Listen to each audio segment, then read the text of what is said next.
କୋଉମାନେ recipe କି କୁହନ୍ତି ଭେଣ୍ଡି ରାଗପାଣି, ଭେଣ୍ଡି ଠୁକ୍ଠୁକା, ଭେଣ୍ଡି ରାଇ।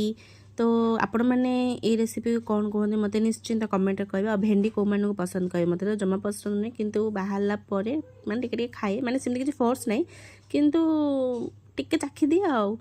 ଆଉ ଆମ ଘରେ ଏଇଟା ମୁଁ ବନେଇଲେ ଯିଏ ଯାହା ନାହା ଦେଲା ମୁଁ ତାହାକୁ ସିଏ ଯାହା ରାଇ ହଉ, ଠୁକ୍ଠୁକା ହଉ, ରାଗପାଣି ହଉ। ତ ଆପଣମାନେ ଏଇଟାକୁ କେଉଁ ନାଁ ଦେଇଛନ୍ତି, ମାନେ ରାଗପାଣି କି ଠୁକ୍ଠୁକା କି ମାନେ ରାଇ, ମୋତେ ନିଶ୍ଚିନ୍ତ କମେଣ୍ଟରେ କହିବେ। ତ ଏଇଠି ମୋର ଆଜିର ଲଞ୍ଚ ପ୍ରିପାରେସନ୍ ସରିଥିଲା। ତ ସନ୍ଧ୍ୟାରେ ମୁଁ ବାହାରିଥିଲି ଯିବା ପାଇଁ ପାର୍କ, କାହିଁକିନା ଆଜି ସଣ୍ଡେ ଥିଲା, ପୁଅ ବହୁତ ଦିନ ହେଲା ପାର୍କ ଯାଇନଥିଲା।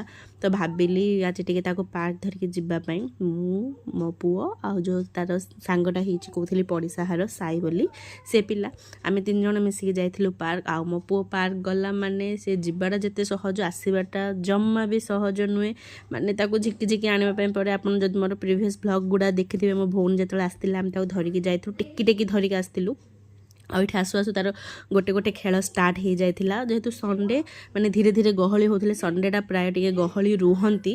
ଆଉ ପୁରା ସବୁ ପ୍ରାୟ ସାନ ପିଲାମାନେ ହିଁ ଥାଏ, ଆଉ ତ ସେମାନଙ୍କ ପ୍ୟାରେଣ୍ଟସ୍ ମାନେ ଟିକେ ଗହଳି ଗହଳି ହେଇଯାଏ। ଆଉ ବାହାରେ ବି ଗୁପଚୁପ୍ ମାନେ ଚାଟ୍ ସବୁ ଠେଲା ବି ପଡ଼ିଥିଲା, କିନ୍ତୁ ଆମର ଫୋକସ୍ ଥିଲା ଖାଲି ମୋ ପୁଅ ଉପରେ, କାହିଁକିନା ସେ ଯେଉଁ ପ୍ରକାର ଦେଖି ଖୁସି ହେଇଯାଉଛି ନା, କେଉଁଠି ପଡ଼ିଯିବ କ'ଣ, ମୋତେ ସେଇଟା ବହୁତ ଡର ଥାଏ।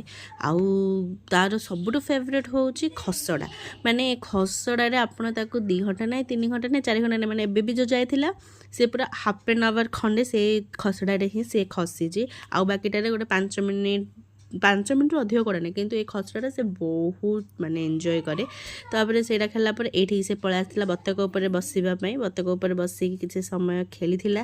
ତାପରେ ପାର୍କର ସବୁ କିଛିଟା ତାକୁ ମୁଁ ଟିକେ ଟିକେ ଟିକେ ଟିକେ ବସେଇଥିଲି, କାହିଁକିନା ସବୁଠାରେ ସେ ବସିକି ତା'ର ମାନେ ମନ ଭରିଗଲେ ତାକୁ ମୁଁ ଧରିକି ପଳେଇ ଆସିଥିଲି ଖସଡ଼ା ପାଖକୁ।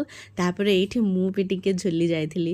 ମାନେ ଆମେ ଯେତେବେଳେ ଛୋଟ ଥିଲୁ ଆମମାନଙ୍କର କିଛି ପାର୍କ ବୋଲି ନଥିଲା ନା, ଯେହେତୁ ମୁଁ ଇଂଲିଶ ମିଡ଼ିୟମ୍ ଷ୍ଟୁଡ଼େଣ୍ଟ, ତ ଆମ ସ୍କୁଲରେ ଥିଲା ଏମିତି ଦୋଳି, ଖସଡ଼ା ଏଗୁଡ଼ା ଥିଲା, ସେଇଠି ହିଁ ଆମେ ବସିବାର। ଆଉ ଆମେ ଯେହେତୁ ଗାଁ ଛୁଆ, ମାନେ ଗାଁରେ ସେମିତି ପାର୍କ କିଛି ନଥାଏ।